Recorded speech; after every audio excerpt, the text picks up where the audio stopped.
ওকে, আসসালামু আলাইকুম। আমি doctor Mohammad Abu Raihan, phase B resident, respiratory medicine department, BSMMU. আমি আজকে আপনাদের কার্ডিওভাস্কুলার সিস্টেম থেকে গত বছর অনেকগুলো কোশ্চেন আসছে রেসিডেন্সিতে, এবং প্রায় অলমোস্ট আমি যদি বলি প্রায় 12টার মতো কোশ্চেন, 12টা বা 13টা বা 14টা, সম্ভবত 13টা বা 14টা কোশ্চেন আসছে। সো এই কোশ্চেনগুলো আমি চেষ্টা করব হচ্ছে মোটামুটি আপনাদেরকে সলভ করে দেওয়ার জন্য, এবং শুধু আসলে কোশ্চেনের অ্যান্সার বলে দেওয়ার পাশাপাশি অ্যান্সারটা কিভাবে হলো সেটা বলে দেওয়া আমার মনে হয় একটু জরুরি। কারণ আমরা যখন একটা কোশ্চেন অ্যান্সার করি তখন অনেকগুলো ফ্যাক্টর মাথায় কাজ করে। যেমন হচ্ছে হয়তো আমি কোশ্চেনটা বুঝে বুঝে অ্যান্সার করতে পারি, অনেক সময় আমি একদম আমার ঝাড়া মুখস্থ আছে সেখান থেকে আমি ট্রু ফলস জায়গায় দিয়ে দিই।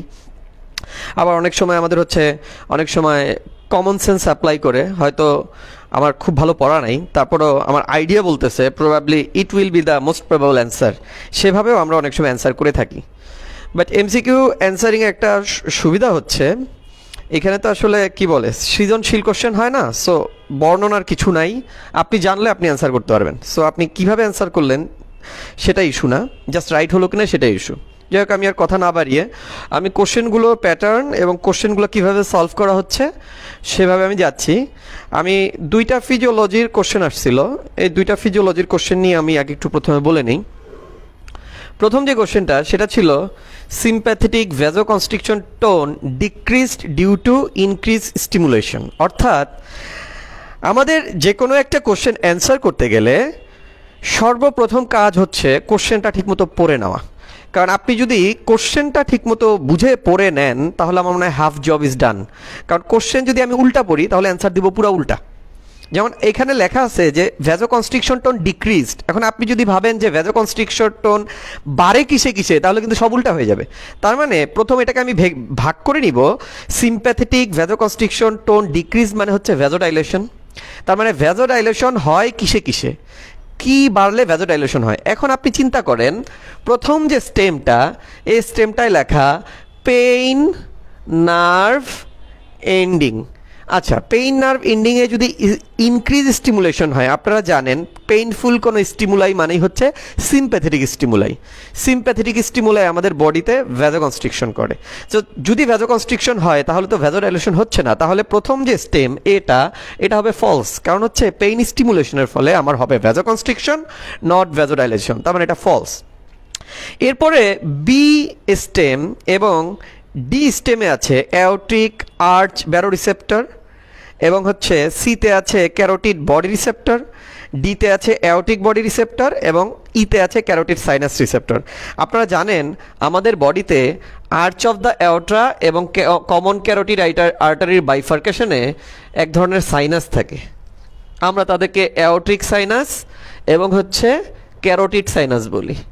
এই অ্যাওর্টিক সাইনাস এবং ক্যারোটিড সাইনাসের আরেক নাম হচ্ছে ব্যারোরিসেপ্টর। ব্যারোরিসেপ্টর কেন? কোনো কারণে আমাদের বডিতে যদি ব্লাড প্রেশার খুব বেড়ে যায়, ব্লাড প্রেশার বাড়া মানে কি, ব্লাডে প্রচণ্ড চাপ বেড়ে গেছে। আপনার বডিতে যদি চাপ বেড়ে যায়, ব্লাড প্রেশার যদি বেড়ে যায়, তাহলে এই যে অ্যাওর্টাতে যে অ্যাওর্টিক সাইনাস যেটাকে আমরা ব্যারোরিসেপ্টর বলছি, এবং কমন ক্যারোটিড আর্টারিতে যেটা আছে ক্যারোটিড সাইনাস বলতেছি, এইখানে যে ব্যারোরিসেপ্টর আছে এরা হচ্ছে স্ট্রেসড হবে, মানে এরা একটা হাই প্রেশারের ওপর চাপ খাবে। যখন এই হাই প্রেশারের চাপটা তারা অনুভব করবে, আপনি কল্পনা করেন আপনাকে যদি কেউ বেশি চাপ প্রয়োগ করে, আপনার উদ্দেশ্য কি থাকবে? আমি কিভাবে চাপটা কমিয়ে আনবো? আমার গায়ে যদি কেউ ধাক্কা দেয়, আমার উদ্দেশ্য থাকবে কি এই ধাক্কাটা অ্যাবজর্ব করার জন্য আমি একটু পিছিয়ে যাব। সিমিলারলি আমাদের যখন ব্যারোরিসেপ্টরগুলো, মানে বিশেষ করে অ্যাওর্টিক সাইনাস এবং ক্যারোটিড সাইনাস, এখানে যখন চাপ অত্যধিক বেড়ে যায়, তাহলে আমার টার্গেট থাকবে কম্পেনসেশন করার জন্য আমার বডি যেটাকে করবে ভ্যাসোডাইলেশনের মাধ্যমে সেই ব্লাড প্রেশার বা চাপটাকে কমিয়ে দিবে। তার মানে বোঝা যাচ্ছে যখন ব্যারোরিসেপ্টরে চাপ বেড়ে যায়, তার মানে ব্লাড প্রেশার বেশি থাকে, আমার বডি অটো রেগুলেশনের মাধ্যমে সেই চাপটাকে কমানোর জন্য ভেসেলটাকে আস্তে করে ডাইলেট করে দিবে। So this is why stimulation in carotid sinus and aortic sinus, that means ব্যারোরিসেপ্টরে যখন চাপ বাড়ে তখন আমার ব্লাড প্রেশার ফল করার জন্য ভ্যাসোডাইলেশন হয়। তাহলে বলেন ভ্যাসোডাইলেশন হচ্ছে তাহলে কি কি হবে? অ্যাওর্টিক আর্চ ব্যারোরিসেপ্টর মানে অ্যাওর্টিক সাইনাস, এটা হবে ট্রু, এবং হচ্ছে যে ক্যারোটিড সাইনাস রিসেপ্টর ই স্টেমটা, এই ই স্টেমটাও হবে ট্রু। বাট এখানে যে অ্যাওটিক বডি এবং ক্যারোটিড বডি মানে সি এবং ডি অপশনটা আছে, মনে রাখবেন অ্যাওটিক বডি এবং ক্যারোটিড বডি এগুলো হচ্ছে ছোট ছোট ছোট অর্গান এবং এগুলো প্রেশারের সাথে রিলেটেড না, এরা হচ্ছে আমাদের রেসপিরেশনের সাথে রিলেটেড। আপনারা পেরিফেরাল কেমোরিসেপ্টর বলে একটা নাম শুনছিলেন, যে ক্যারোটিড বডি এবং অ্যাওটিক বডি এরা হচ্ছে যে অক্সিজেন কার্বন ডাইঅক্সাইড এগুলার স্টিমুলাই সেন্স করে আমাদের ভেন্টিলেশনের রেট কম বেশি করায়, অর্থাৎ আমি ব্রিদিং নিব কি নিব না এটা ডিসাইড করে। সো এই দুইটা স্টেম তাহলে কি হবে, এটা ফলস হবে। তার মানে মেইন কথা হচ্ছে ব্যারো রিসেপ্টরে প্রেশার বাড়লে আমার ভ্যাসোডাইলেশন হবে, বাট ক্যারোটিড এবং অ্যাওটিক বডির সাথে এটার কোনো সম্পর্ক নাই। সো আমরা আশা করি এটা অ্যান্সার করতে পারবো। সেকেন্ড স্টেমটা, এটা আমি অ্যানিমেশন দিতে ভুলে গিয়েছি, অ্যান্সার কোশ্চেনটা আপনি শুধু উপরের টুক পড়েন, সেটা হচ্ছে কার্ডিয়াক ইন্ডেক্স ডিপেন্ডস অন। এই কোশ্চেনটা গতবার ফিজিওলজিতে আসছে। এখন আপনারা এইখানে কোশ্চেনটা একটু ট্রিকি করে দিছে, যে নর্মালি আমরা সবাই জানি কার্ডিয়াক আউটপুট এই শব্দটার সঙ্গে পরিচিত, বাট কার্ডিয়াক ইন্ডেক্স আমাদের অতটা কি থাকে না, মাথায় থাকে না। আসলে cardiac output per metre square body surface এরিয়াতে যেটা হবে, মানে ডিভাইডেড বাই বডি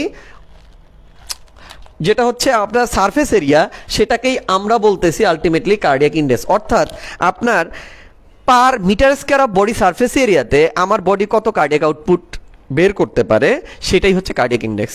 এই ধারণাটা কেন আসলো, আপনি দেখেন একটা অ্যাডাল্ট মেল ইয়াং, তার হয়তো কার্ডিয়াক আউটপুট মিনিটে 5 থেকে 6 লিটার হতে পারে, কিন্তু একটা নিউনেট, একটা চাইল্ড, তার তো আসলে কার্ডিয়াক আউটপুট 5 লিটার 6 লিটার হওয়ার সুযোগ নাই, কারণ তার তো হার্ট সাইজ ছোট, তার ব্লাড ভলিউম অনেক কম। সো আমরা যদি কার্ডিয়াক ইন্ডেক্স হচ্ছে আমার বডি সারফেস এরিয়ার সাথে তুলনা করলে কার্ডিয়াক আউটপুটের একটা যে সামঞ্জস্য কীরকম বা এটার অ্যামাউন্টটা ঠিক আছে কিনা, এইটা দেখার জন্যই আসলে বেসিক্যালি কার্ডিয়াক আউটপুট, এই কার্ডিয়াক ইন্ডেক্স। তাহলে কারো যদি কার্ডিয়াক আউটপুট হয় 6 লিটার, ধরেন 6 লিটার, আর আমাদের বডি সারফেস এরিয়া অ্যাডাল্টে হয় 1.73 metre square body surface area, তার মানে এই 6/1.73 যেটা, এটাই হচ্ছে আমার হচ্ছে কার্ডিয়াক ইন্ডেক্স। তার মানে বোঝা যাচ্ছে এই cardiac index depends on 2 factor, number 1 cardiac output, number 2 body surface area, তাই তো? আর আপনারা হয়তো ছোটবেলা থেকেই একটা সূত্র জানেন, cardiac output is equal two heart rate into stroke volume. অর্থাৎ আপনার যদি হার্ট রেট বাড়ে, বাই থিওরিটিক্যালি আপনার কার্ডিয়াক আউটপুট বাড়বে, আপনার যদি স্ট্রোক ভলিউম বাড়ে আপনার কার্ডিয়াক আউটপুট বাড়বে। তার মানে এই কার্ডিয়াক ইন্ডেক্স আমার যেহেতু কার্ডিয়াক আউটপুটের উপর নির্ভর করে, আবার পরোক্ষভাবে কার্ডিয়াক আউটপুট যেহেতু হার্ট রেট এবং স্ট্রোক ভলিউমের উপর নির্ভর করে, তাহলে আমরা কি বলতে পারি, হার্ট রেট এবং স্ট্রোক ভলিউম কি কার্ডিয়াক ইন্ডেক্সকে প্রভাবিত করে।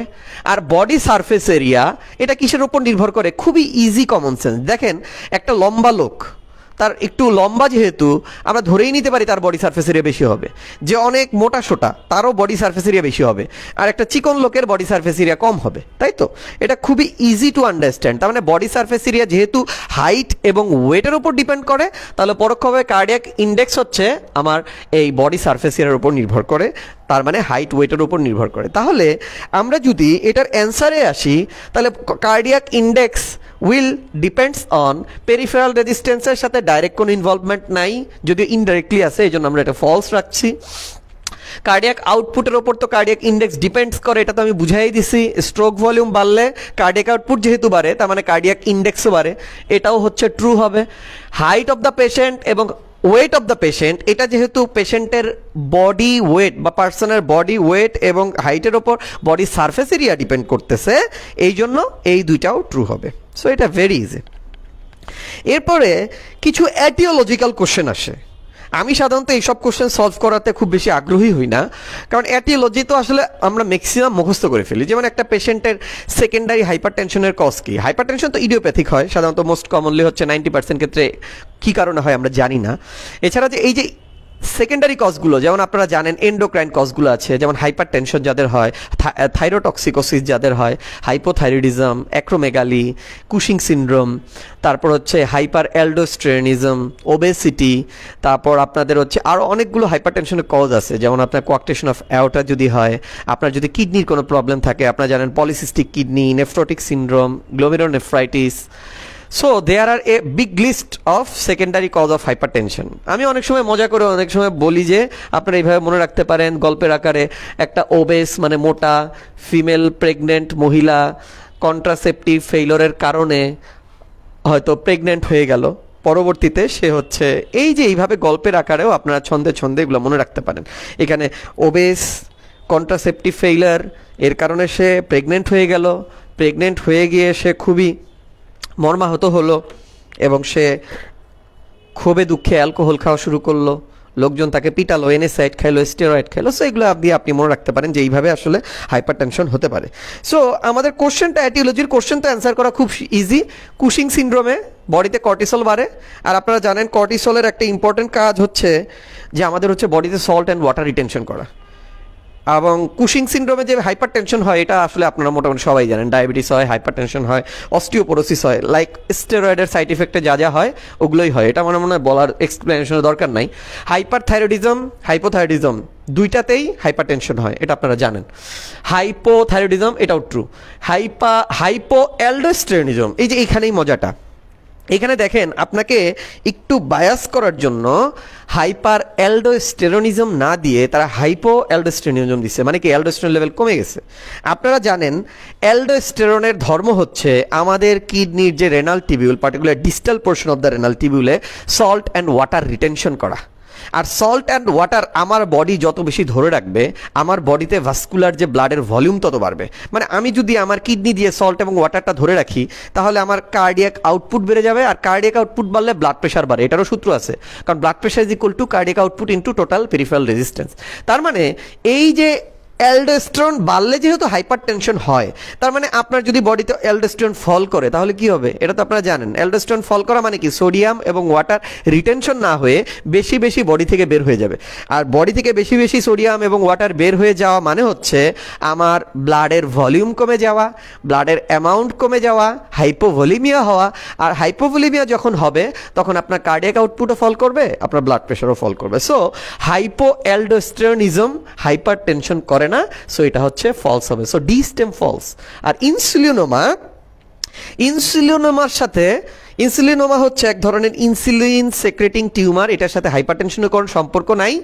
ইনসুলিন যখন বেশি রিলিজ হয় কি হতে পারে আমাদের বডিতে, ইনসুলিন বেশি রিলিজ হলে আমরা জানি হাইপোগ্লাইসিমিয়া হতে পারে। তার মানে আমার ইনসুলিনিমিয়া স্টেমটা ফলস হবে। সো আপনারা এক চোখ পলক দেখলে এটা অ্যান্সার করতে পারবেন। নেক্সট কোশ্চেন হচ্ছে, কোশ্চেন দেখানোর আগে আমি আপনাদেরকে মানে টপিক্সটা বুঝাই নিলে সুবিধাটা হয়, এতে হয় কি আপনি তখন ইজিলি অ্যান্সার করতে পারেন। আপনারা জানেন অ্যাকিউট রিমাটিক ফিভারের ডায়াগনস্টিক ক্রাইটেরিয়া, এটা পরীক্ষায় যে কত শত হাজারবার আসছে আপনারা জানেন। এটা ছোটবেলা থেকে পড়ে আসতেছেন, জন্মের পর থেকে আমার ধারণা এই কোশ্চেনটা আপনারা জানেন। সেটা হচ্ছে মেজর ক্রাইটেরিয়া কি, মাইনর ক্রাইটেরিয়া কি। মেজর ক্রাইটেরিয়া 5টা আমরা একদম মুখস্থ রাখতাম, যে carditis, migratory polyarthritis, Sydenham, chorea, subcutaneous nodule এবং এরিথ্রেমা মার্জিনেটাম।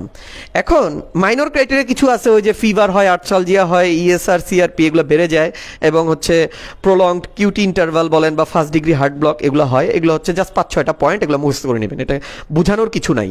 কিন্তু যেটা আপনাদের বুঝাইতে হবে, আপনারা অ্যান্সার করতে গিয়ে অনেক সময় ঝামেলায় পড়েন। যেমন ওনারা করে কি, যারা কোশ্চেন করে এরা একটু দুষ্টামি করে। কার্ডাইটিস, যে এই কার্ডাইটিসটা সাধারণত রিউমাটিক ফিভারে যে কার্ডাইটিস হয় এটাকে বলা হয় প্যানকার্ডাইটিস। প্যান মানে কি, 3টা লেয়ারে, আমরা জানি হার্টের এপিকার্ডিয়াম, মায়োকার্ডিয়াম, এন্ডোকার্ডিয়াম, 3টা লেয়ারে, বা পেরিকার্ডিয়াম, মায়োকার্ডিয়াম, এন্ডোকার্ডিয়াম, 3টা লেয়ারেই আপনার হচ্ছে ইনফ্লামেশন হয়। এখন ওরা করে কি, এখানে তো শুধু কার্ডাইটিস আছে, ওরা হয়তো শুধু মায়োকার্ডাইটিস দিয়ে রাখবে, অথবা শুধু এপিকার্ডাইটিস দিয়ে রাখবে, বা পেরিকার্ডাইটিস দিবে, অথবা শুধু এন্ডোকার্ডাইটিস দিবে। মনে রাখবেন যে কার্ডাইটিসই দেখ, সেটা হোক পেরিকার্ডাইটিস, মায়োকার্ডাইটিস, এন্ডোকার্ডাইটিস অথবা প্যানকার্ডাইটিস অথবা কার্ডাইটিস, আপনারা সবগুলো চোখ বন্ধ করে ট্রু দিয়ে দিবেন। এখন এখানে একটা ইস্যু হচ্ছে, অনেক সময় পেরিকার্ডাইটিস দিবে না, দিবে পেরিকার্ডিয়াল ইফিউশন। তখন আপনারা ভাববেন কি ব্যাপার, এটা তো আমার চার্টে নাই। আচ্ছা, পেরিকার্ডিয়ামে যদি ইনফ্লামেশন হয় তাহলে পেরিকার্ডিয়াল ইফিউশন না হওয়ার কোনো সুযোগ নাই। যেখানেই ইনফ্লামেশন, যেখানেই পেরিকার্ডাইটিস সেখানেই পেরিকার্ডিয়াল ইফিউশন, কারণ ইনফ্লামেশন হইলে সেখানে পানি জমবেই। সো আপনাদের অ্যান্সারে অনেক সময় পেরিকার্ডিয়াল ইফিউশন দিলে সেটাকেও আপনারা ট্রু দিবেন। সো এই যে পরীক্ষায় হয় কি, ওই পণ্ডিত টিচাররা এই জিনিসগুলো মাঝে মাঝে পরীক্ষা করে, আপনি বোঝেন কিনা। পলিআর্থ্রাইটিস এই শব্দটা একটু খেয়াল করেন, আর্থ্রাইটিস কিন্তু বলছে, মাইন্ড ইট। এটা তার মানে মেজর ক্রাইটেরিয়াতে যদি পলিআর্থ্রাইটিস না দিয়ে শুধু আর্থ্রাইটিস দেয় তাও ট্রু দিবেন। মাইগ্রেটরি পলিআর্থ্রাইটিস যদি দেয় তাও ট্রু দিবেন। কিন্তু যদি আর্থ্রালজিয়া দেয়, মনে রাখবেন আর্থ্রাইটিস হচ্ছে ইনফ্লামেশন অফ জয়েন্ট, আর আর্থ্রালজিয়া হচ্ছে জাস্ট জয়েন্ট পেইন। এটা ইনফ্লামেশন ছাড়াও হইতে পারে। আমি হঠাৎ করে আমার কনুইতে বাড়ি খাইলাম, আমার কনুই বা হচ্ছে এটাকে এলবো জয়েন্ট বলে, এখানে আমার একটু ব্যথা হইতে পারে, দ্যাট ডাজন্ট মিন যে আমার আর্থ্রাইটিস হয়ে গেছে, তার মানে আমার আর্থ্রালজিয়া হচ্ছে। সো মনে রাখবেন আর্থ্রাইটিস হচ্ছে মেজর ম্যানিফেস্টেশন আর আর্থ্রালজিয়া হচ্ছে মাইনর ম্যানিফেস্টেশন। তার মানে পরীক্ষায় যদি আসে major manifestation arthritis true, but major manifestation যদি আর্থ্রালজিয়া বলে ইট ইজ ফলস, এটা মাইনর ম্যানিফেস্টেশন। তারপর আপনাদের কি পেইন দেয় দেখেন, এই এরিথ্রেমা মার্জিনেটাম, এটা তো মেজর ক্রাইটেরিয়া, এটার পরিবর্তে অনেক সময় কি করবে জানেন, এরিথ্রেমা নডোসাম দিবে। এখন এরিথ্রেমা নডোসাম বা এরিথ্রেমা স্ক্রোফোলাসিয়াম যেটাই দেখ, হ্যাঁ, এটা তো আর এরিথ্রেমা মার্জিনেটাম হতে পারে না। এই জন্য এরিথ্রেমা নডোসাম টাইপের যদি কোনো ইয়া থাকে আপনারা ফলস দিবেন, কারণ এটা অবশ্যই এরিথ্রেমা মার্জিনেটাম হইতে হবে। এই মেজর ক্রাইটেরিয়াতে একটা পেইন দেয়, আরেকটা পেইন দেয় ওই যে আর্থ্রালজিয়া, একটু আগেই বলছি। আর এখানে যেটা করে সেটা হচ্ছে এই যে ফার্স্ট ডিগ্রি হার্ট ব্লক, এটাও কিন্তু রিউমাটিক ফিভারের মাইনর ক্রাইটেরিয়া। খেয়াল করে দেখেন ফার্স্ট ডিগ্রি হার্ট ব্লক। এখন ওরা করে কি, দুষ্টামি করে ফার্স্ট ডিগ্রি হার্ট ব্লক না দিয়ে অনেক সময় পরীক্ষার সময় দিয়ে দেয় long PR interval in ECG. আপনারা যারা ইসিজি সম্পর্কে মোটামুটি একটু ধারণা আছে তারা আপনারা দেখবেন যে লং পিআর ইন্টারভাল এটা আসলে ফার্স্ট ডিগ্রি হার্ট ব্লকেই হয়। তার মানে আমাকে যদি ফার্স্ট ডিগ্রি হার্ট ব্লক দেওয়া মানেই হচ্ছে আমি বুঝে নিব যে এখানে লং পিআর ইন্টারভাল হবে ইসিজিতে। তার মানে long PR interval in ECG দেওয়া মানেও কিন্তু অ্যাকিউট রিউমাটিক ফিভারের একটা ক্রাইটেরিয়া বা একটা হচ্ছে মানে এটা হয়। লং পিআর ইন্টারভ্যালও এই রিউমাটিক ফিভারে হয়। এগুলো কিন্তু আপনাদের টুকটাক একটু জানতে হবে, কারণ পড়াশোনা যে যত বেশি করবে সে তত আগায় থাকবে। এখন ঝামেলাটা কি জানেন, ধরেন আপনি এই পর্যন্ত জানেন ফার্স্ট ডিগ্রি হার্ট ব্লক হয় রিউমাটিক ফিভারে, বাট যে এর চেয়ে এক লাইন বেশি জানে সে জানে যে জানে ফার্স্ট ডিগ্রি হার্ট ব্লক হওয়া মানেই হচ্ছে ইসিজিতে পিআর ইন্টারভ্যালটা প্রলংড হয়ে যাওয়া, তখন সে অ্যান্সার করতে পারবে। এবার আপনি জানা নাই এই জন্য আপনি পারবেন না। এই জন্যই ঠিক আছে কনসাইজ ওয়েতে পড়া ভালো, বাট বেসিক নলেজের বা হচ্ছে আপনার একটা up to the level of knowledge আপনার যে কোনো পরীক্ষায় অ্যাপিয়ার করার জন্য লাগবেই। হ্যাঁ, পরীক্ষা তো ভাগ্যের ওপর নির্ভর করে, বাট এই সার্টেন লেভেলের অফ নলেজ আমাদের সবারই লাগবে। তারপরে আসেন দেখেন, এখানে আমি হচ্ছে ডেভিডসন থেকে দুইটা জিনিস তুলে নিচ্ছি। আপনাদের যদি কার্ডাইটিস হইতে পারে, তার মানে পেরিকার্ডাইটিস, মায়োকার্ডাইটিস এবং এন্ডোকার্ডাইটিস হয়, তাহলে আপনার হার্ট সাইজ পেরিকার্ডিয়াল ইফিউশন হবে, তার মানে কার্ডিয়াক সাইজ আমি যদি এক্সরেতে দেখি অবশ্যই স্বাভাবিকের চেয়ে কি অনেক বড় হবে। তার মানে কার্ডিওমেগালিও কিন্তু indirect feature of rheumatic fever. এবং আপনারা একটা জানেন কি না, আপনারা যদি একটু ভেতরে পড়েন, এই জন্যই বলি শুধু এই চার্টটা পড়লে আপনি 3টা বা 4টা অ্যান্সার করতে পারবেন, কিন্তু সঙ্গে যদি ডেভিডসনের ওই যে 2-1টা ইম্পর্টেন্ট পয়েন্ট একবার একটু দাগায় রিডিং করেন তাহলে আপনি 5টা স্টেম পারবেন। এই জন্যই এক্সটেন্সিভ পড়াশোনারও দরকার আছে, বুঝতে হবে আপনার কোনটা ইম্পর্টেন্ট কোনটা পড়তে হবে। এবং সেটা হচ্ছে রিউমাটিক ফিভারে আরেকটা জিনিস হয় যেটা বলতে যাচ্ছি, সেটা হচ্ছে একটা মারমার পাওয়া যায়, নাম হচ্ছে কুম্ভ মারবার। আমার উচ্চারণ ভালো না, কুম্ভ মারবার, CAREYCOOMB কুম্ভ মারবার। এই কুম্ভ মারমার ওয়ান কাইন্ড অফ ডায়াস্টলিক মারমার। তার মানে আপনার যদি এই কোশ্চেনে দেয় রিউমাটিক ফিভারে কি কুম্ভ মারমার হয়, অ্যান্সার হবে ট্রু। আর যদি বলে এটা না দিয়ে বলে ডায়াস্টলিক মারমার হয়, কারণ ডায়াস্টলিক মারমারই তো কুম্ভ মারমার, তার মানে ওইটাও ট্রু। এবার আসি দেখি আমাদের কোশ্চেনটায় কি আসছিল। এখন আসেন দেখেন, এই যে ওরা দেখতে লিখছে রিউমাটিক ফিভারে কার্ডিওমেগালি হয়, যেহেতু কার্ডাইটিস হয় পেরিকার্ডাইটিস হয় তার মানে কার্ডিওমেগালি হবে, এটা হবে ট্রু। ডায়াস্টলিক মারমার হয়, ওই যে একটু আগে বলছিলাম কুম্ভ মারমার হয় যেটা ডায়াস্টলিক মারমার, এটাও ট্রু।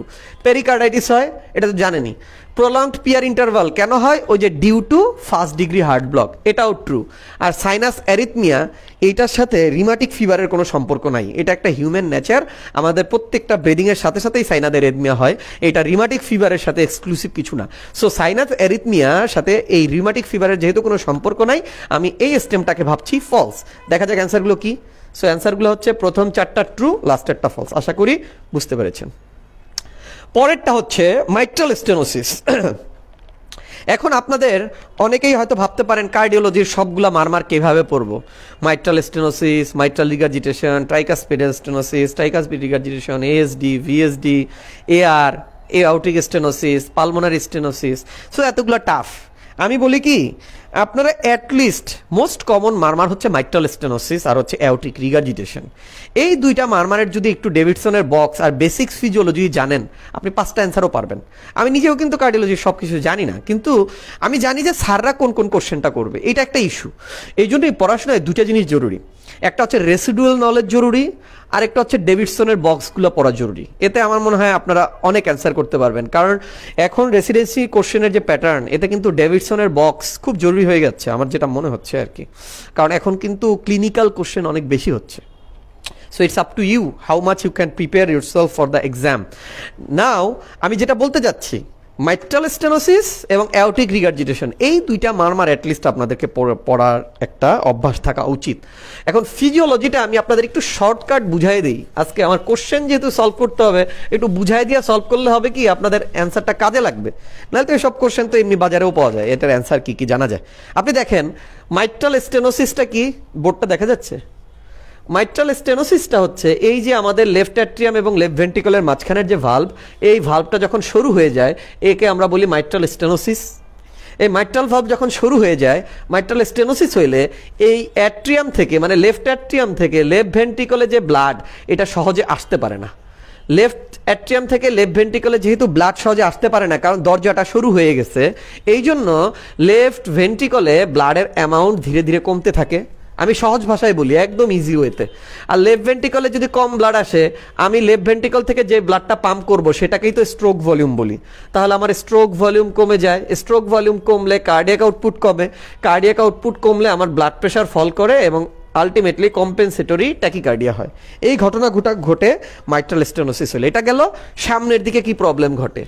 আচ্ছা, পিছনের দিকে কি প্রবলেম ঘটতে পারে দেখেন তো। লেফট অ্যাট্রিয়াম থেকে যেহেতু ব্লাড লেফট ভেন্ট্রিকলে আসে না, তার মানে ব্লাডগুলো সবসময় কি লেফট অ্যাট্রিয়ামে জমে থাকার একটা জায়গায়। আমি যদি নদীতে বাদ দেই, সামনে যদি পানি না যেতে পারে, তাহলে সব পানিগুলো তো পিছনে জমবে। সো সিমিলারলি এই লেফট অ্যাট্রিয়ামে এইখানে ব্লাড অ্যাকুমুলেট হইতে থাকবে, কারণ মাইট্রাল স্টেনোসিসের কারণে ব্লাড সামনে যেতে পারছে না। লেফট অ্যাট্রিয়ামে যদি অনেক ব্লাড অ্যাকুমুলেট হয়, তাহলে এইখানে অ্যাকুমুলেটেড ব্লাড বা জমে থাকা ব্লাডের একটা ধর্ম হচ্ছে এটা কোয়াগুলেশন হয়, বা এটাকে কি থ্রম্বাস তৈরি করে।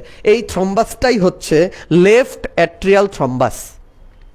আরেকটা ইস্যু হচ্ছে, দেখেন ব্লাড যত বেশি লেফট অ্যাট্রিয়ামে জমে থাকবে, আলটিমেটলি লেফট অ্যাট্রিয়ামে একসময় প্রেশার বাড়তে বাড়তে বাড়তে লেফট অ্যাট্রিয়াল হাইপারট্রফি হবে। লেফট অ্যাট্রিয়াল হাইপারট্রফি হওয়ার পর আর টলারেট না করতে পারলে আলটিমেটলি প্রেশার ব্যাকফ্লোতে পালমোনারি ভেইনে যাবে, পালমোনারি ভেইনে গেলে আলটিমেটলি লাংসে যাবে, লাংসে যেয়ে পালমোনারি ক্যাপিলারিতে যাবে, পালমোনারি ক্যাপিলারিতে প্রেশার বাড়লে আলটিমেটলি পালমোনারি ক্যাপিলারি লিক করে এই ফ্লুইডটা অ্যালভিওলিতে পৌঁছে যাবে। আর অ্যালভিওলিতে যদি অ্যালভিওলিতে যদি পানি পৌঁছে যায়, সেটাকে আমরা টেকনিক্যালি বলি পালমোনারি ইডেমা অথবা অ্যালভিওলার ইডেমাও বলা হয়। এই পালমোনারি ইডেমা যদি হয়, তাহলে আপনার কি হবে? ফুসফুসে সমস্যা হবে, কাশি হবে, শ্বাসকষ্ট হবে, আপনি হচ্ছে সায়ানোসিস হবে। আর যখন ফুসফুসে পানি জমলে আমরা পালমোনারি ইডেমা যখন বলে, আপনাদের ইন্টার্নিস্টদের বা হচ্ছে আমরা সাধারণত কি বলে থাকি, আমরা লাং বেসটা অস্কালটেট করে দেখব কোনো ক্রেপিটেশন আছে কিনা। সো ক্রেপিটেশন হইতে পারে। তার মানে দেখেন প্রবলেম হচ্ছে মাইট্রাল ভালভের স্টেনোসিস। এই জন্য সামনে ব্লাড যেতে পারে না, জন্য stroke volume, cardiac output, blood pressure fall করতেছে। কিন্তু ব্যাকে প্রেশার বেড়ে যাওয়ার কারণে, কারণ সামনে না যেতে পারলে পিছনে বাড়ার কারণে লেফট অ্যাট্রিয়াতে ব্লাড প্রেশার বাড়ছে, থ্রম্বাস তৈরি হচ্ছে, এই দিক দিয়ে পালমোনারি ভেনে প্রেশার বাড়ছে, ক্যাপিলারিতে প্রেশার বাড়ছে, ইডেমা হচ্ছে, বাইল্যাটারাল ভেসাল ক্রিপিটেশন পাচ্ছি, রেসপিরেটরি ফেলিওর পাচ্ছি, কাশি পাচ্ছি, শ্বাসকষ্ট পাচ্ছি, সো সায়ানোসিস পাচ্ছি, এগুলো হয়। সো এই মেকানিজমগুলো যদি বুঝেন, তাহলে দেখবেন সব অ্যান্সার করা ইজি। আর মাইট্রাল স্টেনোসিসের সময় ভালভগুলো শুরু হইতে এত শুরু হয় 1 সেন্টিমিটার স্কয়ারের চেয়ে, মানে প্রায় বন্ধ হয়ে যাওয়ার মতো উপক্রম হয়।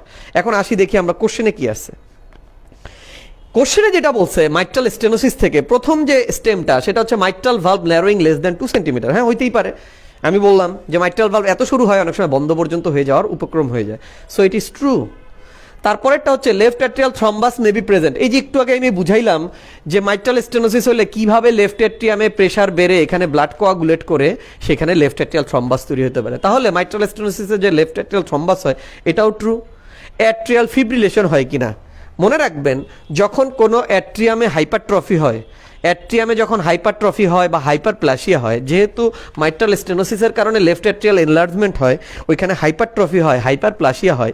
এই যে হাইপারট্রফিক টিস্যু, হাইপারপ্লাসিক বা হাইপারপ্লেট্রফিক যে টিস্যু, এগুলো অ্যাবনর্মাল কার্ডিয়াক টিস্যু একটোপিক ফোকাই তৈরি করে। মানে হচ্ছে অনেক সময় আমরা বলি না ছেলেটা নষ্ট হয়ে গেছে, তো নষ্ট হওয়া ছেলের থেকে আমরা কি এক্সপেক্ট করি, যে যা খুশি তাই করতে পারে, তার কোনো কি নাই, ভরসা নাই।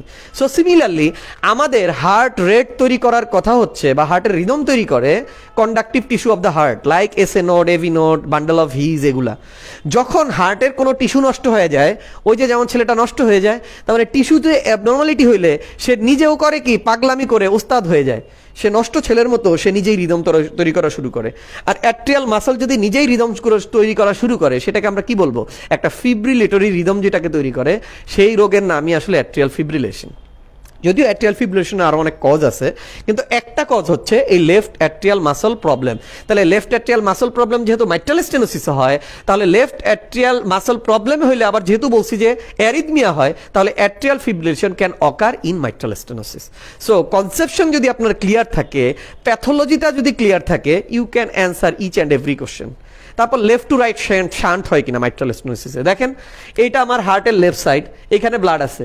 মাইট্রাল স্টেনোসিস কি করতেছে, লেফট সাইডের এদিক দিয়ে ব্লাড বের হইতে দিচ্ছে না, তার মানে সব ব্লাড উল্টো পথে কোন দিকে চলে আসবে, সেই রাইটের দিকে চলে আসতেছে না। তার মানে মাইট্রাল স্টেনোসিস আমার ব্লাডকে লেফট থেকে রাইটের দিকে প্রবাহিত করতেছে। তার মানে there is a possible chance of left to right shunt in mitral stenosis. It is also true. আর কজেস হাই ভলিউম পালস। আচ্ছা, হাই ভলিউম পালস কিভাবে হবে আপনি আমারে দেখান। এই যে মাইট্রাল স্টেনোসিস যেহেতু এই ভালভটাকে চিকন করে দিছে, যেহেতু পর্যাপ্ত ব্লাড লেফট ভেন্ট্রিকলে আসতেছে না, আর লেফট ভেন্ট্রিকলে যদি পর্যাপ্ত ব্লাড না আসে, তাহলে অল্প ব্লাড আছে, আর অল্প ব্লাড থাকলে আমি যে ভেন্ট্রিকলের কনস্ট্রিকশনের ফলে যে স্ট্রোক ভলিউমটা তৈরি করব, সেটা ছোট হবে। আর এই ছোট স্ট্রোক ভলিউমের যে পালস, এই যে সিস্টেমিক আর্টারি দিয়ে যে যাবে, সেই পালসটা কখনোই হাই ভলিউম হবে না, হবে লো ভলিউম। কারণ আপনি অল্প ব্লাড অ্যাওর্টা দিয়ে বের করছেন, আমি পালস পাবো কি, লো ভলিউম পালস। সো জিনিসগুলা কি জানেন, আপনি যদি প্যাথোফিজিওলজি জানেন, সবগুলোর অ্যান্সার করতে পারবেন। তাহলে এইখানকার স্টেমগুলোর অ্যান্সার কি কি হতে পারে, আমি আবারও বলি।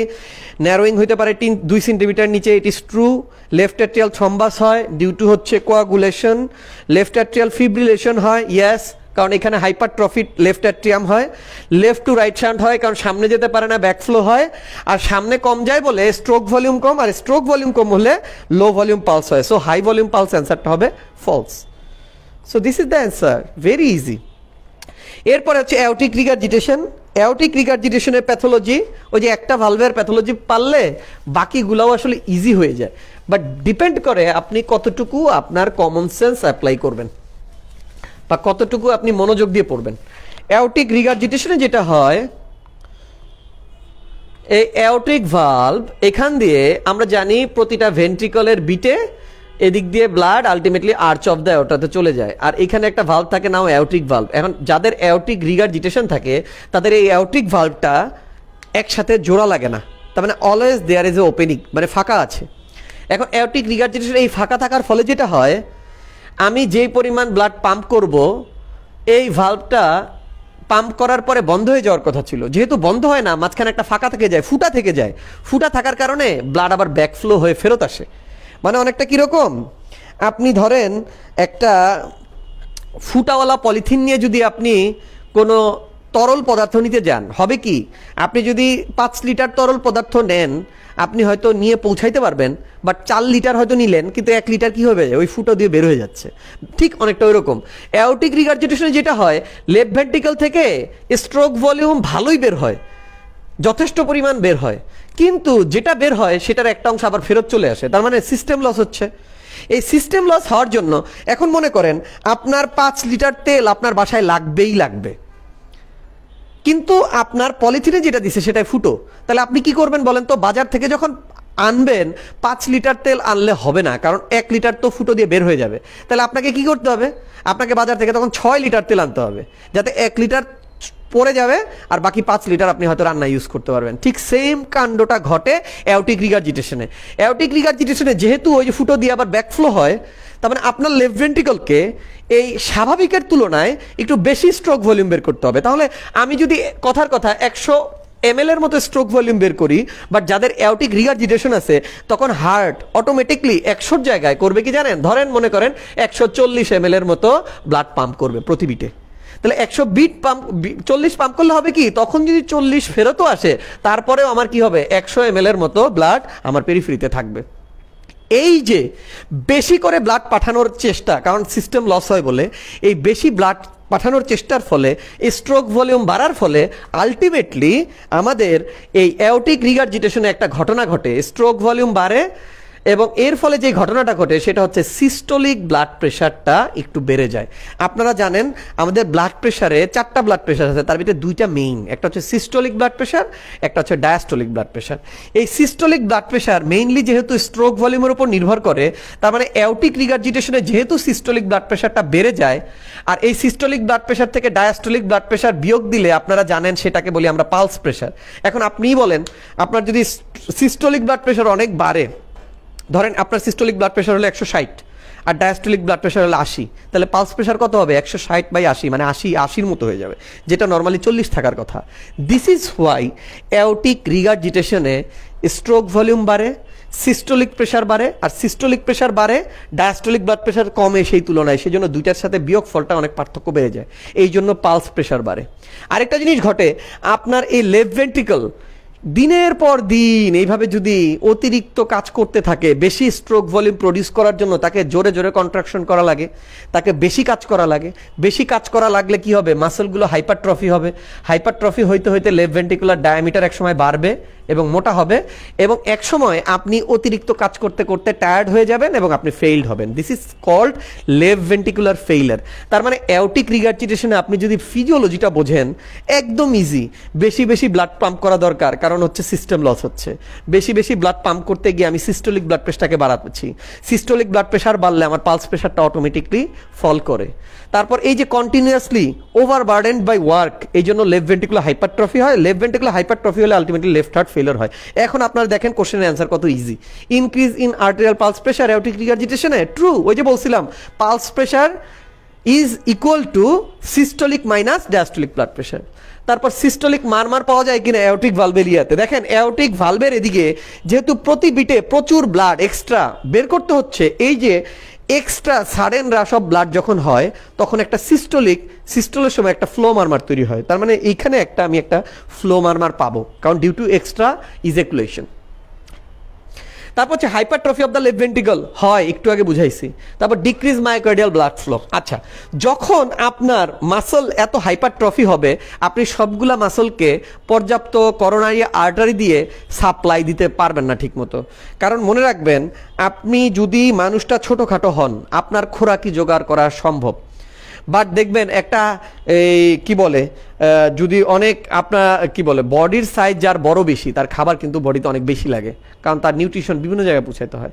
দিস ইজ ওয়াই আপনি যত বেশি মোটা হবেন আপনার এনার্জি তত আরও বেশি লাগবে। এটা ভিসিয়াস সাইকেলের মতো। তাহলে যাদের লেফট ভেন্ট্রিকুলার হাইপারট্রফি হয়, এদের যেহেতু coronary artery sufficient blood supply করতে পারে না, এই জন্য ওইখানে মাঝে মাঝে ইস্কিমিক পেইন হয়। সো এই যে মায়োকার্ডিয়াল ব্লাড ফ্লো যে কমে যাওয়া, এটা হয় কারণ due to imbalance between supply and demand. আমরা ইস্কিমিয়ার শব্দটা জানি, মায়োকার্ডিয়াল ব্লাড ফ্লো এবং হচ্ছে আমার ডিমান্ড, এই দুইটার ভেতরে যখন ইমব্যালেন্স হয়, ওটাই আসলে মায়োকার্ডিয়াল ইস্কিমিয়া বা অ্যানজাইনা করে। আর লেফট ভেন্ট্রিকুলার ফেইলার হয় due to left ventricular hypertrophy. আশা করি এখন উত্তরগুলা আপনারা বুঝতে পারছেন। এই জন্য আগে বুঝাই পরে কোশ্চেন দেখাই। এখন ডাইলেটেড কার্ডিওমায়োপ্যাথি থেকেও একটা কোশ্চেন আসছিল। ডাইলেটেড কার্ডিওমায়োপ্যাথি হচ্ছে এক ধরনের কার্ডিয়াক প্রবলেম যেখানে হার্ট ফেইল হবে, but not due to hypertrophy of cardiac muscle. Dilatation of the ventricle is the main problem. মানে কিছু কিছু রোগীদের আমরা জানি যে হার্ট ফেইল করে কি কারণে? করোনারি আর্টারি ডিজিজের কারণে, হয়তো মায়োকার্ডিয়ামটা নষ্ট হয়ে গেছে। আর কিছু কিছু রোগীদের দেখা যায় এদের হয় কি, এই যে ভেন্ট্রিকলটা ধরেন এরকম থাকার কথা, কিন্তু কোনো এক কারণে এটা হইতে পারে অ্যালকোহল ইনটেক, হইতে পারে জেনেটিক কোনো কজে, ফ্যামিলিয়াল কোনো ইস্যু, অথবা অনেক সময় কিছু টক্সিন থাকে, টক্সিন রিলেটেড ইস্যু, এবং কিছু হচ্ছে কনজেনিটাল আরও ডিজিজ আছে, যেমন মাস্কুলার ডিস্ট্রফি টাইপ কিছু প্রবলেম আছে। মোট কথা আমি যেটাই বলতে চাচ্ছি যে কিছু কিছু এটিওলজি আছে, যেসব এটিওলজিতে দেখা যায় কোনো কারণ ছাড়াই আপনার ভেন্ট্রিকলগুলো অযথা ডাইলেটেড হচ্ছে। ভেন্ট্রিকলগুলো যখন ডাইলেটেড হয়ে যায় তাহলে দেখেন আমার ভেন্ট্রিকলের সাইজ যখন এত বড় হয়ে যায়, মাসলগুলো ল্যাক্স হয়ে যায় এবং হচ্ছে এর চেম্বারের ডায়ামিটার বাড়ে। আর যখন চেম্বারের ডায়ামিটার ভাববে, এখন ভাবেন লেফট অ্যাট্রিয়াম এবং লেফট ভেন্ট্রিকলের মাঝখানে ছিল মাইট্রাল ভালভ।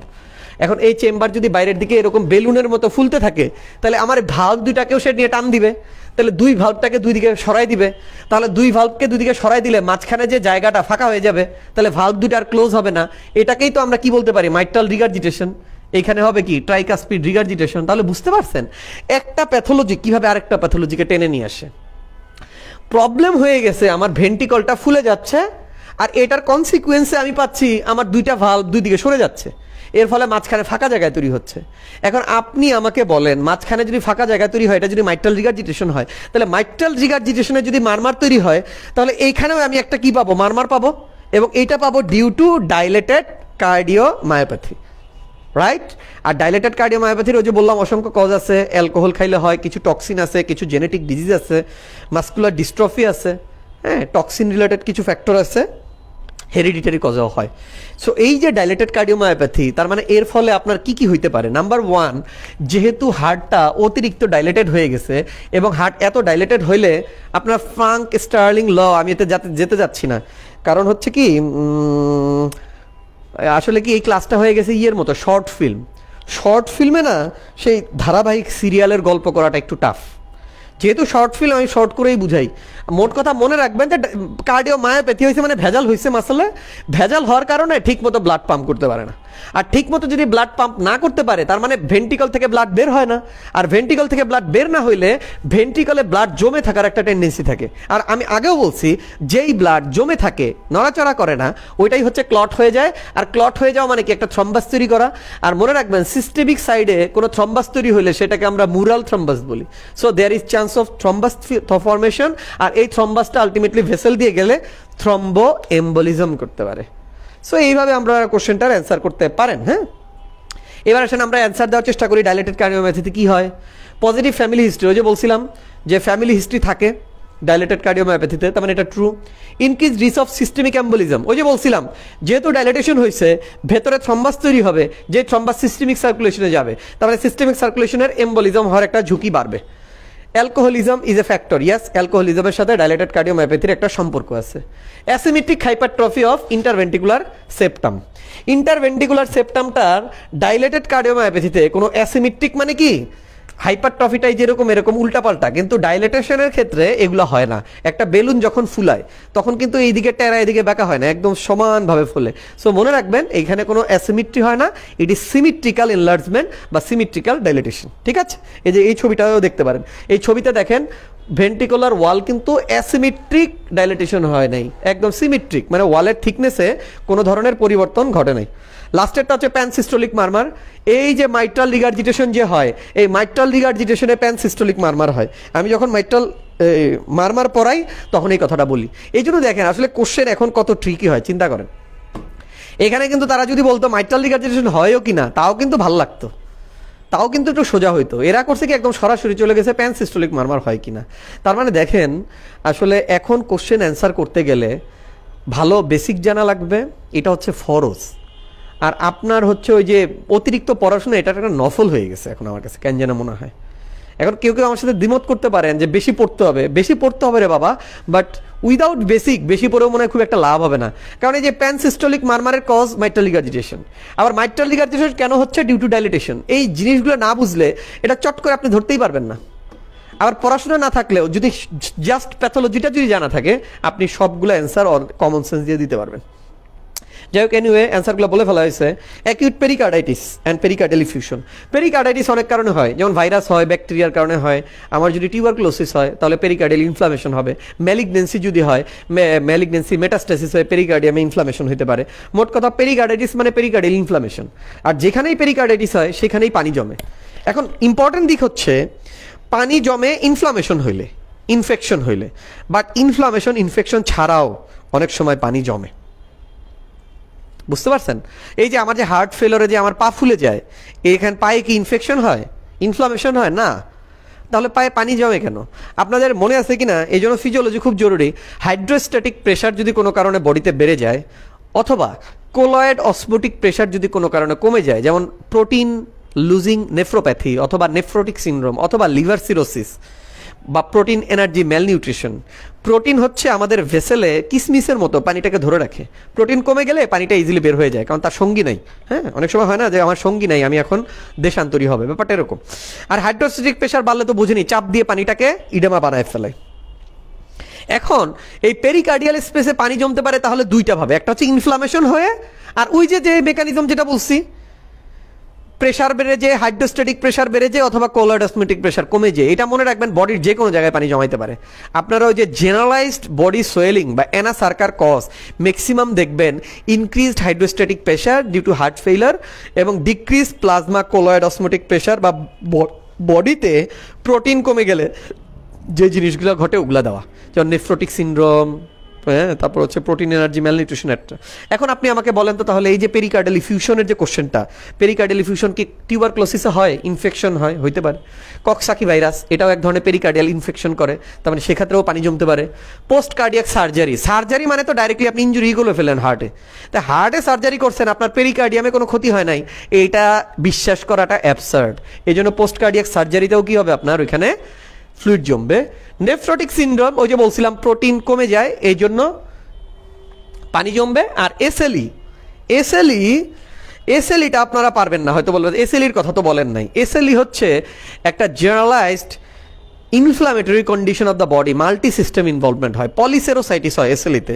আপনারা যারা এসএলই পড়ছেন, ডোপামিন র্যাশ নামে একটা টার্মস পড়ছেন হয়তো, যে ডিসকয়েড র্যাশ, ওরাল আলসার, ফটোসেন্সিটিভিটি, এরকম একটা সূত্র দিয়ে মনে রাখতে পারেন। ওইখানে ডোপামিন র্যাশের এসে মানে ছিল সেরোসাইটিস। সেরোসাইটিস মানে হচ্ছে সেরাস যতগুলো মেমব্রেন আছে সেখানে ইনফ্লামেশন হয়। আমাদের বডিতে সেরাস মেমব্রেন আছে কি, প্লুরা, পেরিকার্ডিয়াম, তারপর পেরিটোনিয়াম। তার মানে প্লুরাতে যদি সেরোসাইটিস করতে পারে এসএলই, তাহলে পেরিকার্ডিয়ামে সেরোসাইটিস যদি হইতে পারে, বা পেরিকার্ডাইটিস যদি হইতে পারে, তাহলে পেরিকার্ডিয়াল ইফিউশন তো হবেই। তার মানে এসএলইতে কিন্তু শুধু পেরিকার্ডিয়াল ইফিউশন না, অ্যাসাইটিসও হইতে পারে, আবার প্লুরাল ইফিউশন হইতে পারে, কারণ এগুলো সেরাস মেমব্রেন দিয়েই তৈরি। সো আসলে ব্যাপারগুলো হচ্ছে use your brain, go through your books, এবং বুঝে বুঝে পড়েন, সবগুলো অ্যান্সার দিতে পারবেন। তাহলে এগুলোর ম্যাক্সিমামই ট্রু, ও অলমোস্ট সবই ট্রু, ঠিকই আছে। তারপর কনস্ট্রিকটিভ পেরিকার্ডাইটিসে কি হয়, এই একটা চার্ট আছে। এই কনস্ট্রিকটিভ পেরিকার্ডাইটিসে যেটা হয়, হার্টের ওপর, শোনেন, যে কোনো জিনিসই ঝামেলা, মনে রাখবেন anything deviated from normalisation is not good for our health. যেমন খুব মোটা হওয়া ভালো না, খুব চিকন হওয়া ভালো না, এটা তো বুঝতে কি খুব বেশি পণ্ডিত হওয়ার দরকার আছে, যে মাঝামাঝি ভালো, মিডিয়াম থাকা ভালো। সো এরকম আমাদের হার্টের ক্ষেত্রে একটু আগে ডাইলেটেড কার্ডিওমায়োপ্যাথি পড়াইছিলাম না, তার মানে বেশি ডাইলেটেশনও খারাপ। আবার কনস্ট্রিকটিভ পেরিকার্ডাইটিসে যেটা হয়, পেরিকার্ডিয়ামটা কনস্ট্রিক্ট করে, এবং কনস্ট্রিকশনের ফলে আমার হার্টটাকে চাপাইতে চাপাইতে একদম সরু বানায় ফেলায়, মানে চিকনা বানায় ফেলায়। এই যে একটু আগেই বলছি, বেশি চিকনও খারাপ, বেশি মোটাও খারাপ।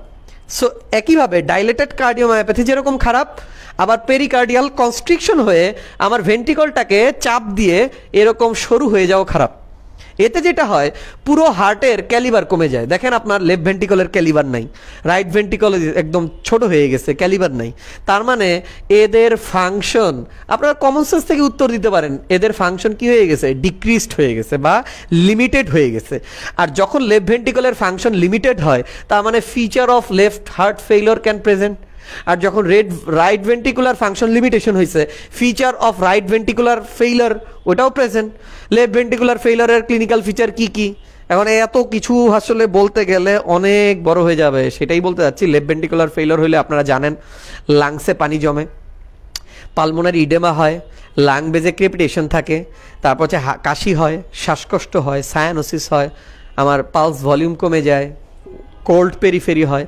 আবার রাইট ভেন্ট্রিকুলার ফেইলিওর হইলে অন্য ঘটনা ঘটে, রাইট ভেন্ট্রিকুলার ফেইলিওরে জেবিপি বাড়ে, তারপর হচ্ছে বডির সারা শরীরে পানি জমে এক্সেপ্ট লাংস। আমি সহজভাবে এটা বলে রাখি যে মনে রাখবেন, লেফট ভেন্ট্রিকল যখন ফেইল্ড হয়, তখন আপনার শুধু লাগছে পানি জমে সাধারণত, যদিও পায়ে একটু পানি আসে।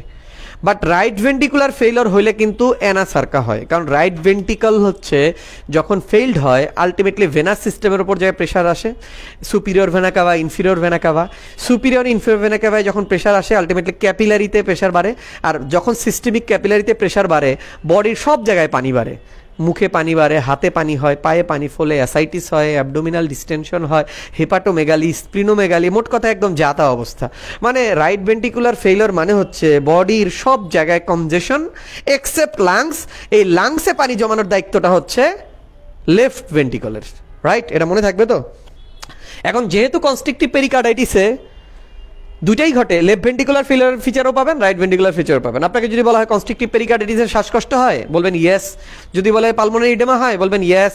যদি বলে কনস্ট্রিকটিভ পেরিকার্ডাইটিসের পেটে পানি জমে, বলবেন ইয়েস। জেবিপি বাড়ে, বলবেন ইয়েস। মোট কথা বোথ বাইভেন্টিকুলার ফেইলিওরের ফিচার ইউজুয়ালি পাওয়া যায়। আর আরেকটা জিনিস হচ্ছে কুজমাল সাইন এবং পালসাস প্যারাডক্সাস, এটা হচ্ছে exclusive criteria of constrictive pericarditis and pericardial tamponade. থাক, এটা এই দুইটা আর যাইতে যাচ্ছি না, খালি দুইটা শব্দ মাথায় রেখেন, কুজমাল সাইন এবং পালসাস প্যারাডক্সাস। কুজমাল সাইন হচ্ছে জেবিপি রিলেটেড, আর পালসাস প্যারাডক্সাস হচ্ছে প্রেশার বা পালস রিলেটেড। এই দুইটা শব্দ আপনাদের জানতে হবে, যেটা কনস্ট্রিকটিভ পেরিকার্ডাইটিস এবং পেরিকার্ডিয়াল ট্যাম্পনেসে পজিটিভ থাকে বা প্রেজেন্ট থাকে। তাহলে এবার আমরা যদি এই কোশ্চেনটা সলভ করি, কনস্ট্রিকটিভ পেরিকার্ডাইটিসের ফিচার কি? প্রথমে বলছে অ্যাসাইটিস। অ্যাসাইটিস কি? রাইট ভেন্টিকুলারের ফিচার, ফেইলার হবে, ট্রু হবে।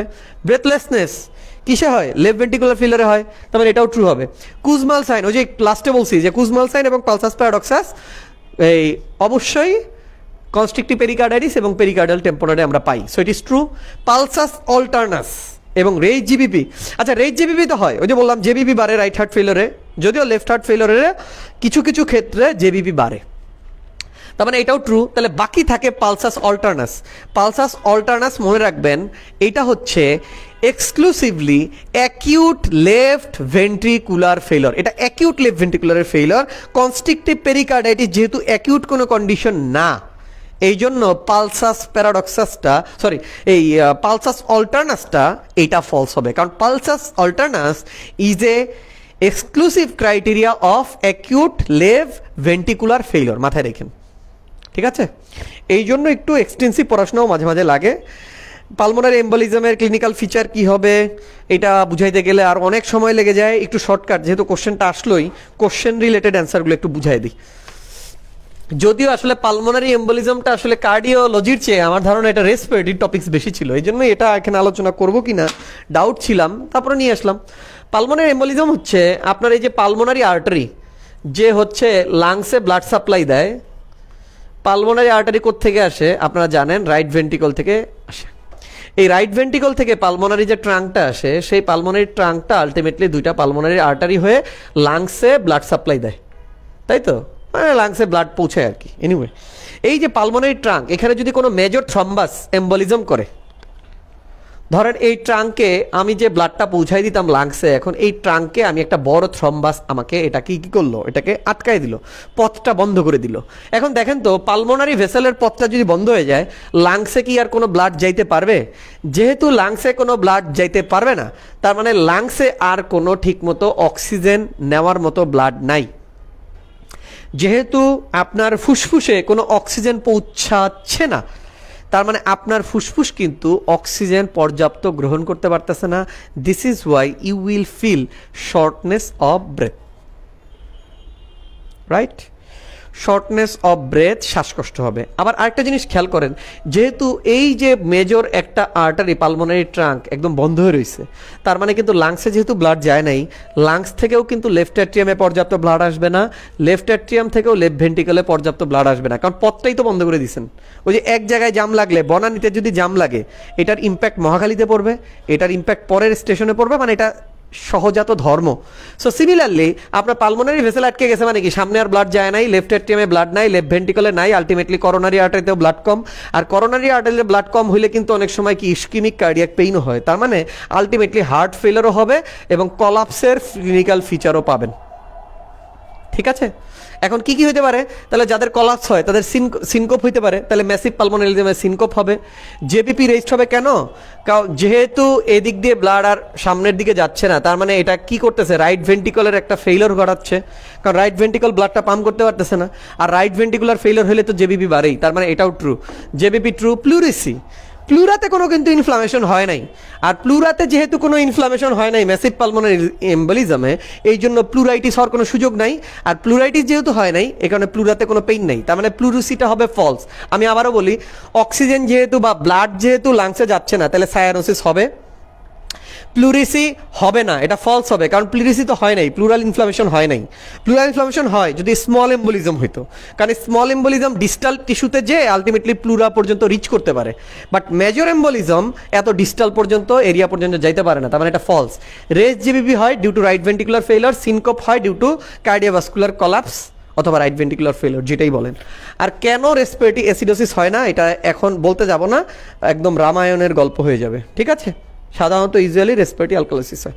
আর left ventricular failure, left ventricular ফেইলিওরে ওই যে একটু আগে বলছিলাম কি হয়, যেহেতু লেফট ভেন্ট্রিকল থেকে ব্লাড পাম্প করতে পারে না ঠিক মতো, এই জন্য লেফট অ্যাট্রিয়ামে প্রেশার বাড়ে, লেফট অ্যাট্রিয়ামে প্রেশার বাড়লে আলটিমেটলি পালমোনারি ভেনে প্রেশার বাড়ে, লাংসের প্রেশার বাড়ে, লাংসের পালমোনারি ক্যাপিলারিতে প্রেশার বাড়ে, পালমোনারি ক্যাপিলারিতে প্রেশার বাড়লে আলটিমেটলি পালমোনারি ইডেমা বা অ্যালভিউলার ইডেমা হয়, কফ হয়, শ্বাসকষ্ট হয়, স্পুটাম প্রোডাকশন হয়, সায়ানোসিস হয়। আর যেহেতু সামনের দিকে লেফট ভেন্ট্রিকুলার ফেইলিওরের কারণে ব্লাড পর্যাপ্ত যায় না, এই জন্য স্ট্রোক ভলিউম কমে যায় এবং কার্ডিয়াক আউটপুট কমে যায়, আর পেরিফেরিটা হচ্ছে কোল্ড হয়ে যায়। আর যখন আপনার এরকম লেফট ভেন্ট্রিকুলার ফেইলড হয়, তখন যেই ঘটনাটা ঘটে সেটাকে আমরা গ্যালোপ্রিদম বলি এবং পালসাস অল্টারনাস বলি। এই দুইটা ঘটনাটা হচ্ছে কম্পেনসেটরি মেকানিজম, মানে আমার হার্ট লেফট ভেন্ট্রিকল পর্যাপ্ত ব্লাড যদি পাম্প না করতে পারে, তাহলে সিস্টেমে পর্যাপ্ত ব্লাড যাবে না, আর সিস্টেমে যখন পর্যাপ্ত ব্লাড যায় না, তখন ভেন্ট্রিকল এটাকে কম্পেনসেট করার জন্য হার্ট রেটটাকে একটু বাড়ায় দেওয়ার চেষ্টা করে, থার্ড হার্ট সাউন্ডটা একটু লাউড হয় এবং গ্যালোপ্রিদম পাওয়া যায়। এই গ্যালোপ্রিদম এবং আপনার যে থার্ড হার্ট সাউন্ড যেটার কারণে হচ্ছে, এটাকেই আমরা হচ্ছে এক্সক্লুসিভলি পাই অ্যাকিউট লেফট ভেন্ট্রিকুলার ফেইলিওরে। এবং পালসাস অল্টারনাস একটু আগে যেটা বলছিলাম, it is also exclusive feature of acute left ventricular failure. আর ওই যে আপনাদের বলছিলাম জেভিপি, এটা সাধারণত এই শব্দটা একটু মাথায় রাখেন, জেভিপি মানে by nature is an exclusive feature of right ventricular failure, but it can also occur in left ventricular failure also, particularly যদি কোনো কারণে ভলিউম ওভারলোডের মতো কোনো সিচুয়েশন ঘটে, তবে সাধারণত জেবিপিটা রেস্ট হয়ে যায়। এই জন্য লেফট ভেন্ট্রিকুলার ফেইলিওরে যদিও জেবিপি রেস্টটা সবসময় টিপিক্যাল না, বাট যদি এমসিকিউতে কোশ্চেন আসে জেবিপিতে বাড়ে কিনা লেফট ভেন্ট্রিকুলার ফেইলিওরে, আমার মনে হয় ট্রু দেওয়াটাই ভালো। কারণ ইভেন ডেভিডসনের যে পিকচার, এই পিকচারেও আপনার রাইট ভেন্ট্রিকুলার ফেইলিওরে তো জেবিপি বাড়েই, বাট লেফট ভেন্ট্রিকুলারের যে ছবি, এই যে লেফট ভেন্ট্রিকুলারের ছবি, এখানেও কিন্তু হালকা ইডেমা এবং জেবিপি এই দুইটা জিনিস দেওয়া আছে। সো আমার মনে হয় এটা একটু মাথায় রেখেন, তাহলেই সব অ্যান্সার করতে পারবেন। আর আপনারা যারা হচ্ছে এখানে ক্লাস করেন, তাদেরকে আমরা অনেক সময় শিট মানে কিছু করার কোচিং ক্লাস করার তো কিছু সুবিধা আছেই, যেমন শিটের মধ্যে অনেক সময় গোছায় আমরা হচ্ছে কী কী ফিচার হতে পারে একদম সিকুয়েন্সিয়ালি লেখা আছে, গ্যালোপ্রিদম থেকে শুরু করে। এটাও যদি একটু কেউ ফলো করেন তাহলেও হচ্ছে মুখস্থ করলেও অ্যান্সার করতে পারবেন। তাহলে দেখেন তো লেফট ভেন্ট্রিকুলার ফেইলিওরে বাইলেটারাল ভ্যাসাল ক্যাভিটেশন হয় কিনা? হয়, কারণ হচ্ছে লাংসে পানি জমে, অ্যালভিউলার ইডেমা হয়, পালমোনারি ইডেমা হয়। গ্যালোপ্রিদম হয় কিনা? গ্যালোপ্রিদম হয়, একটু আগে বললাম কম্পেনসেটরি মেকানিজমের জন্য। অর্থোপনিয়া হয়, কারণ আপনারা জানেন হার্ট ফেইলিওর হইলে শুইলে শ্বাসকষ্ট বাড়ে, আর শুইলে শ্বাসকষ্ট বাড়াটাকে আমরা অর্থোপনিয়া বলি। রেড জেপিপি হয়, টেন্ডার হেপাটোমেগালি হয় না। This is a feature of right ventricular failure, এটা ফলস হবে। আচ্ছা, লাস্ট স্লাইড, এটা সলভ করলেই মোটামুটি আপনাদের আজকের ক্লাসটা মোটামুটি শেষ। এই সায়ানোটিক হার্ট ডিজিজ এবং অ্যাসায়োনেটিক হার্ট ডিজিজ, এটা আপনাদের পরীক্ষার জন্য ইম্পর্টেন্ট। আপনাদের পরীক্ষায় মাঝে মাঝেই আসে, মাঝে মাঝেই না, অলমোস্ট প্রায়ই আসে। সায়ানোটিক হার্ট ডিজিজ আসলে ঘটনাটা কি? বোথ সায়ানোটিক এবং অ্যাসায়োনেটিক হার্ট ডিজিজ এক ধরনের কনজেনিটাল হার্ট ডিজিজ, যেটা হচ্ছে জন্মগত ত্রুটির কারণে বাচ্চা অনেক সময় কার্ডিওভাস্কুলার বিভিন্ন প্রবলেম নিয়ে আসে। কারো হয়তো হার্টে ফুটো আছে, যেমন হচ্ছে ভেন্ট্রিকুলার সেপ্টাল ডিফেক্ট অথবা অ্যাট্রিয়াল সেপ্টাল ডিফেক্ট, অথবা কারো কিছু হচ্ছে আপনার থাকে, অ্যানোমালি থাকে, যেমন হচ্ছে একটা ভেসেল যে জায়গায় থাকার কথা ওইখানে নাই, অথবা ভেসেলের যে একটা লুমেন ওটা একদম ন্যারো হয়ে গেছে, কোয়াক্টেশন অফ অ্যাওর্টা হয়ে গেছে। দেয়ার আর সো মেনি কজেস। এই কনজেনিটাল হার্ট ডিজিজগুলো আসলে একটু নামগুলো জানতে হবে, পার্টিকুলারলি কোনটা সায়ানোটিক হার্ট ডিজিজ, কোনটা অ্যাসানোটিক হার্ট ডিজিজ। এখন আপনারা বলতে পারেন যে সায়ানোটিক হার্ট ডিজিজ মনে রাখার উপায় কি? মুখস্থ করার একটা সহজ উপায়, এটা আপনারা নিজেরাও যারা অ্যানালাইসিস করছেন জানেন, maximum started from T. Congenital cyanotic heart ডিজিজের একটা উদাহরণ তো আমরা সবাই জানি, টেট্রালজি অফ ফ্যালটস। তো এটা দিয়েই মনে রাখবেন, কনজেনিটাল সায়ানোটিক হার্ট ডিজিজের টেট্রালজি অফ ফ্যালটসের টি দিয়ে মনে রাখবেন maximum disease start from T. যেমন দেখেন, tetralogy of Fallot's, transposition of great vessel, truncus arteriosus, total anomalous pulmonary venous drainage, tricuspid atresia, দেখেন টি টি টি টি টি টি সব টি দিয়ে শুরু। সঙ্গে দুইটা এক্সট্রা শব্দ মনে রাখবেন, এপস্টেইন অ্যানোমালি এবং পালমোনারি অ্যাট্রেসিয়া। এই দুইটা হয়তো আপনারা জানেন না, এই জন্য বলে রাখলাম। এপস্টেইন অ্যানোমালি এবং পালমোনারি অ্যাট্রেসিয়া, এই দুইটা মুখস্থ করে নেবেন। আর বাকিগুলো মনে রাখবেন কি, সবগুলো টি যা আছে ওগুলো সব হচ্ছে টেট্রালজি অফ ফ্যালটস, ট্রাঙ্কাস আর্টেরিওসাস, এগুলো সব সায়ানোটিক হার্ট ডিজিজ। তাহলে সব টি সঙ্গে হবে হচ্ছে Ebstein anomaly, pulmonary atresia. Pulmonary অ্যাট্রেসিয়াটা অতটা আসে না, কিন্তু এপস্টেইন অ্যানোমালিটা আসে। তাহলে আর বাকিগুলা ওই যে ASD, VSD, PDA, coarctation of aorta, এগুলো যা আছে এগুলো সব হচ্ছে অ্যাসায়ানোটিক হার্ট ডিজিজ। মনে থাকবে? এইটা একটু মাথায় রেখেন। তাহলে কয়েকটা কোশ্চেন সলভ করি, তাইলে শেষ। Ebstein anomaly cyanotic heart disease, এটা ট্রু হবে। হ্যাঁ, cyanotic heart disease. Patent ductus arteriosus, P দিয়ে শুরু, ফলস। টেট্রালজি অফ ফ্যালটস, টি দিয়ে শুরু, ট্রু। ট্রাইকাসপিড অ্যাট্রেসিয়া, ট্রু দিয়ে শুরু, ট্রু। ভিএসডি, এটা অ্যাসায়ানোটিক হার্ট ডিজিজ, এটা ফলস। অ্যান্সার শেষ। আর লাস্ট কোশ্চেনটা হচ্ছে, এটাও সায়ানোটিক হার্ট ডিজিজ দিয়ে, এএসডি, এ দিয়ে শুরু, ফলস। ভিএসডি, ভি দিয়ে শুরু, ফলস। ফ্যালস টেট্রালজি, এটা কিন্তু টেট্রালজি অফ ফ্যালটস, বুঝেন, এফ দিয়ে লেখছে বলে কিন্তু এটা চেঞ্জ হয়ে যায়নি, সো এটা true. PDA, false. Eisenmenger syndrome is a advance disease where right to left shunt occur, where cyanosis can occur. এইটা হচ্ছে একটু ব্যতিক্রম, এটা ক্লাসে আসলে বুঝাইতে পারতাম। সো আজকে হচ্ছে, যেহেতু এটা কি ছিল, শর্ট ফিল্ম, শর্ট ফিল্মে বলে দিলাম আইসেনমেঞ্জারের সায়ানোসিস হবে। আপনাদের এই পর্যন্তই থাকলো। সো আপনারা এটা ট্রু দিয়ে শেষ করে দিয়েন। ভালো থাকেন, ধন্যবাদ। আমার আর দেখানোর কিছু নাই। যদি সামনাসামনি কোনো দিন ক্লাস হয় আপনাদেরকে আরও বোঝানোর চেষ্টা করব। রোজা রেখে ক্লাস নিয়েছি, দুই একটা হয়তো ভুল টুল বলে বসছি, এটাকে আবার হচ্ছে প্রমাণ হিসেবে আদালতে নিয়ে যায় না, কারণ ভিডিও বোধহয় রেকর্ডেড থাকবে। Thank you very much, thank you for your hearing who have attended in my class. সবাই ভালো থাকবেন।